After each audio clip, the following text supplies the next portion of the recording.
In today's video, I'm going to teach you how to use an IF function in Salesforce, which is a powerful tool for automating processes and calculations within your Salesforce environment. This tutorial is perfect for both beginners and those looking to refine their skills in Salesforce. So let's dive in and get started right away.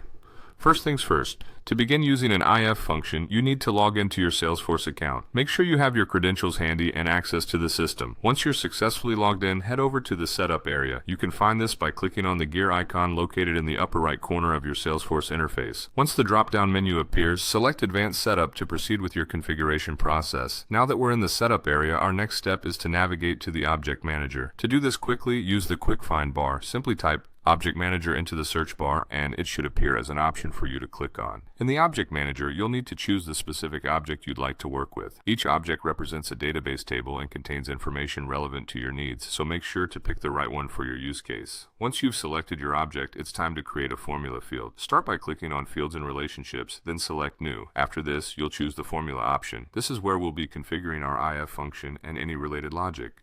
Following that, you'll need to decide on the return type for your formula field. Return types could vary depending on what your final output requires you to have. Options include text, number, or checkbox, among others. Be sure to select the type that best suits your intended output for the formula. With that set up, it's time to delve into the function itself.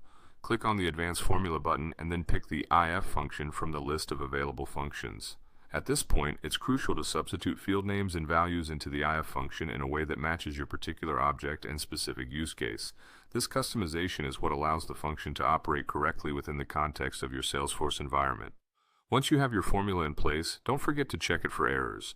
You do this by clicking on Check Syntax. This tool will confirm that your formula adheres to Salesforce's syntax rules and will operate without hitches once implemented. After everything checks out and you're satisfied with the syntax, click Next to proceed. The final steps involve saving your work and testing the formula. Don't skip testing. It's vital to add the newly created field to your layout and confirm that it delivers the results you were aiming for. This ensures the IF function is performing as expected within your Salesforce setup. And there you have it, a straightforward guide to implementing an IF function in Salesforce. Follow these steps and you'll harness the full potential of Salesforce's automation capabilities in no time.